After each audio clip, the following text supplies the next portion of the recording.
సరే ఎలా చూడొచ్చు అంటారు? సీఎం చంద్రబాబు నిన్న ఢిల్లీ పర్యటన ఎలా చూడొచ్చు అంటారు? ఏముండదండి, సిద్ధుడు అద్దంకి పోయాడు వచ్చాడు అన్నట్లుగా ఉంటుంది. ఎందుకంటే అసెంబ్లీలో చూసాం, అసెంబ్లీ ప్రతిపక్షం లేనటువంటి అసెంబ్లీనే వాళ్ళకే అవమానం. అది ప్రతిపక్ష నేత అనేటటువంటి చిన్న అంశాన్ని వాళ్ళు అధిగమించగలిగినట్టే, ప్రతిపక్షం యొక్క వాయిస్ కూడా అక్కడ ఉన్నట్టే మరో రకంగా ఉండేది. కానీ జగన్మోహన్ రెడ్డి గారు లేనటువంటి లోటుని తెలుగుదేశం పార్టీ వాళ్ళే తీర్చేశారు.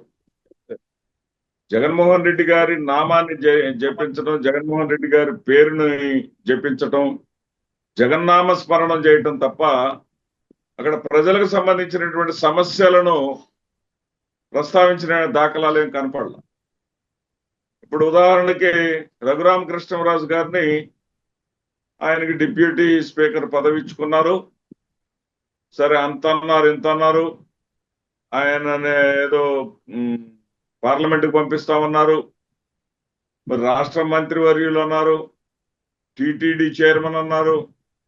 అన్ని అయిపోయిన తర్వాత స్పీకర్ విశ్రాంతి సమయంలో స్పీకర్ గా వ్యవహరించేటటువంటి డిప్యూటీ స్పీకర్ పదవి ఇచ్చారు. సరే, అది వాళ్ళ ఇష్టం. కానీ ఇచ్చిన సందర్భంలో రఘురామకృష్ణరాజు గారి గురించి, ఆ యొక్క ప్రస్థానం గురించి మాట్లాడినటువంటి చంద్రబాబు నాయుడు గారు కానీ, పవన్ కళ్యాణ్ గారు కానీ, వాళ్ళు ఏం మాట్లాడారంటే, ఒక అరగంట మాట్లాడారనుకోండి, 25 నిమిషాలు జగన్మోహన్ రెడ్డి గారి నామ జపం చేసి ఒక 5 నిమిషాలు ఆయన గురించి మాట్లాడారు. దానివల్ల ఉపయోగం ఉందండి. ప్రజలకు ఎందుకు వాళ్ళు ఆయనకి సెలెక్ట్ చేసుకున్నారు, ఎందుకు ఇచ్చారు అర్థమయ్యే విధంగా చెప్తే అది వేరు. ఎంతసేపటికి జగన్మోహన్ రెడ్డి గారి మీద అక్కసు వెళ్ళగక్కటం తప్ప మరొకటి లేదు. జగన్మోహన్ రెడ్డి గారు ఇచ్చినటువంటి ఏమన్నా ఇస్తున్నారా? జగన్మోహన్ రెడ్డి గారితో ఏమన్నా అభివృద్ధిలో కానీ సంక్షేమంలో కానీ పోటీ పడతా ఉన్నారా? జగన్మోహన్ రెడ్డి గారు 17 మెడికల్ కాలేజీలు తీసుకొస్తే మేము 17 కాదు ఇంకొక 10 తెస్తామని ఏమన్నా అంటున్నారా? జగన్మోహన్ రెడ్డి గారు మరి రామాయపట్నం కానివ్వండి, మచిలీపట్నం కానివ్వండి, మూలపేట కానివ్వండి, 13,000 కోట్ల రూపాయలతోటి వాటిని అభివృద్ధి చేస్తా ఉంటే వాటిని ఏమైనా కొనసాగిస్తున్నారా? వాటిని ప్రైవేట్ పరం చేయాలని చూస్తా ఉన్నారు. ఇప్పుడు అక్కడికి వెళ్తారు, ఢిల్లీ వెళ్తారు. గతంలో ముఖ్యమంత్రిగా ఉన్నప్పుడు చంద్రబాబు నాయుడుకి 2014 నుంచి 2019 వరకు ముఖ్యమంత్రిగా ఉన్నప్పుడు, ఇప్పుడు తెలుగుదేశం పార్టీలో ఉన్నటువంటి కన్నా లక్ష్మీనారాయణ గారు చెప్పారు, చాలా స్పష్టంగా చెప్పారు. 29 సార్లు ఢిల్లీ వచ్చినటువంటి ప్రతి సందర్భంలో కూడా జగన్మోహన్ రెడ్డి గారిని ఎప్పుడు అరెస్ట్ చేస్తారు, జగన్మోహన్ రెడ్డి గారిని మళ్ళీ ఎప్పుడు అరెస్ట్ చేస్తారు, జగన్మోహన్ రెడ్డి గారి బెయిల్ ఎప్పుడు రద్దు చేస్తారు, ఇది తప్ప ఆంధ్రప్రదేశ్ రాష్ట్ర ప్రయోజనాల గురించి ఏ రోజు కూడా మా దగ్గర మాట్లాడలేదు అని చంద్రబాబు నాయుడు గారు టికెట్ ఇచ్చి గెలిపించుకున్నటువంటి కన్నా లక్ష్మీనారాయణ గారే చెప్పారు. ఆ రోజున ఆయన భారతీయ జనతా పార్టీ అధ్యక్షులుగా ఉన్నారు. ఈ రోజున రాజకీయాల్లో ఏదైనా సాధ్యమే. పార్టీలు మారటం రాజకీయాల్లో సహజ పరిణామం. రాజకీయాల్లో ఇవన్నీ కూడా అందరికీ తెలిసినటువంటి అంశాలే. దాన్ని మనం తప్పు పట్టలేము. ఎవరి ప్రయోజనాలు వాళ్ళే, ఎవరి ఇష్టాలు వాళ్ళే. సరే, ఏదేమైనా సరే చంద్రబాబు నాయుడు గారు ఢిల్లీ వెళ్ళి ఆంధ్రప్రదేశ్ రాష్ట్ర ప్రయోజనాల కోసం వెళ్ళారనుకోవటం అంతా పిచ్చితనం, మరొకటి ఉండదు. ఇది సార్ నేను చెప్పదలుచుకుంది. అయితే కేంద్ర ప్రభుత్వం కూడా సాగునీటి ఏదైతే ఉందో గోదావరి కానివ్వండి, పెన్నా ప్రాజెక్టులు కూడా సానుకూలంగా స్పందించినట్లుగా తెలుస్తుంది సార్. ఏమంటారు మీరు? సార్, ఇవన్నీ కూడా ఒక్క విషయం కూడా, ఒక్క పని చేయడు చంద్రబాబు నాయుడు గారు. ఒక్క పని కూడా చెయ్యరు. చెయ్యకపోగా అది చేస్తాం ఇది చేస్తాం అని చెప్తూ కాలక్షేపంతో పనులు చేసి, ఇప్పుడు జగన్మోహన్ రెడ్డి గారు ప్రభుత్వ హయాంలో కొనసాగుతున్నటువంటి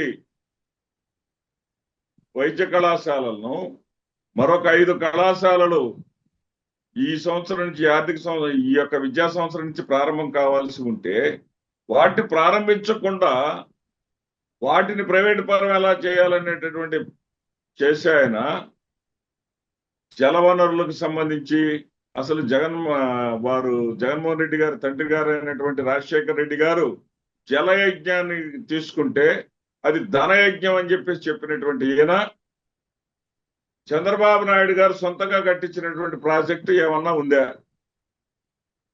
కదిలితే ఆ యొక్క ఎత్తిపోతలు చెప్తారు. ఎత్తిపోతలు కూడా రాజశేఖర రెడ్డి గారు తవ్వించినటువంటి కాలువల్లో నుంచి నీరు బారిచ్చారు.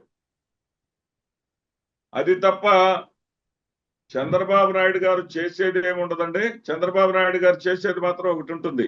ఏమిటంటే లస్కర్ అని ఉంటారండి, మన కాలువల మీద లస్కర్ అని ఉంటారు. లస్కర్ పాత్ర ఏంటంటే కాలువల నుంచి నీరు వదలటానికి గేట్లు ఎత్తటం. అట్లా రాజశేఖర రెడ్డి గారి హయాంలో జగన్మోహన్ రెడ్డి గారి హయాంలో కట్టినటువంటి ప్రాజెక్టుల గేట్లు ఈయన ఎత్తుతా ఉంటాడు. అంతేగాని ఈయన స్వతంత్రించి చేసేది ఏమీ ఉండదు. ఈయన స్వతంత్రించి చేస్తే ఎట్లా ఉంటుందంటే పోలవరం ఆయన డయాఫ్రామ్ వాల్ కట్టాడు, కొట్టుకుపోయింది. ఇప్పుడు మళ్ళీ కొత్తగా కట్టాల్సి వచ్చింది. ఈయన కడితే ఇలా ఉంటుంది. అదే రైతుల ప్రయోజనాల పట్ల ప్రజల గురించి ఆలోచించే వాళ్ళు కడితే రాజశేఖర రెడ్డి గారు జగన్మోహన్ రెడ్డి గారు కట్టిన విధంగా ఉంటుంది. ఇక్కడ ఏమీ ఉండదండి. కేంద్ర ప్రభుత్వం రాష్ట్రాలకు ఇవ్వాల్సినటువంటి నిధులు ఇస్తుందే కానీ కేంద్ర ప్రభుత్వం అదనంగా మనకేమి ఇవ్వాల్సిన చంద్రబాబు నాయుడు గారు ఉన్నారని చెప్పేసి ఓడబొడిచి ఇచ్చేది ఏమీ ఉండదు. అది ఇప్పటికే మనకి తేటతెల్లమైంది. ఇప్పటికే మనకి చాలా స్పష్టంగా అర్థమైపోయింది. అక్కడ ఏమీ లేనటువంటి అమరావతి ఎన్నికలకు ముందు ఏం చెప్పాడంటే ఆయన సెల్ఫ్ సస్టైన్డ్ సిటీ అన్నాడు. అమరావతికి ఏ రూపాయి అక్కర్లేదన్నారు. ఎన్నికలకు ముందు ఏది మొట్టమొదట ఆంధ్రప్రదేశ్ రాష్ట్రానికి రాజధాని అవసరమైనప్పుడు 5 లక్షల కోట్లు కావాలని కేంద్రాన్ని డిమాండ్ చేశారు. సరే, ఆయన అధికారంలోకి వచ్చిన తర్వాత ఏమన్నాడు? 1,00,000 కోట్లు, 1,10,000 కోట్లు, 1,09,000 కోట్లు కావాలన్నాడు. ఆ తర్వాత ఎన్నికల ప్రచారంలో ఏం చెప్పాడు? అసలు ఒక్క రూపాయి అక్కర్లేదు, అమరావతి నిర్లక్ష్యం చేశాడు జగన్మోహన్ రెడ్డి గారు, నేనుంటే ఇప్పుడు ఈ పాటికి పరుగులు ఎత్తిచ్చేవాడిని, ఆయన ఏమి చేయలేకపోయాడు, అక్కడ ఆస్తిని సంపద సృష్టించేవాడిని అన్నాడు. ఇప్పుడేమైంది? అక్కడ అభివృద్ధి చేయటం కోసం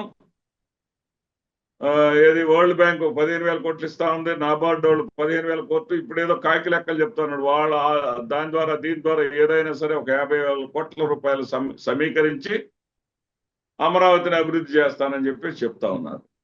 అంటే ఏంటి? సెల్ఫ్ సస్టైన్డ్ అయితే అప్పుల కిందకి వెళ్లాల్సి వచ్చింది.